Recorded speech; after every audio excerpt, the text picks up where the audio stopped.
एक बुजुर्ग मुस्लिम व्यक्ति जो कि खाली जमीन पर बैठकर नमाज पढ़ रहा होता है और कुछ लोग आकर उसे मारना चालू कर देते हैं। नमस्कार, मैं हूं अनन्या शर्मा और आप देख रहे हैं सीजी भास्कर। उत्तराखंड के रुद्रपुर से एक वीडियो वायरल हो रहा है काफी, जिसमें एक मुस्लिम व्यक्ति जो कि खाली जमीन पर बैठकर नमाज पढ़ता है, इबादत करता है और कुछ लोग आकर उसे मारना चालू कर देते हैं। उनका कहना ये है कि वो मंदिर के सामने वाली जमीन पर बैठा था और जो जमीन थी वो हिंदू की। अब सबसे बड़ा सवाल ये है कि अगर जमीन प्राइवेट होती तो कानून एक तरीका था, लेकिन अगर पब्लिक है तो इबादत उसका हक है।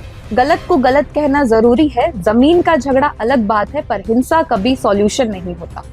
धर्म के नाम पर गुस्सा दिखाना आसान है, लेकिन इंसानियत के नाम पर मुश्किल। अब इस मामले पे आप कमेंट करके बताइए कि हिंदू मुस्लिम की ये जंग कब तक चलती रहेगी और ये कहां तक का सही था कि किसी बुजुर्ग आदमी को नमाज पढ़ते हुए मारना।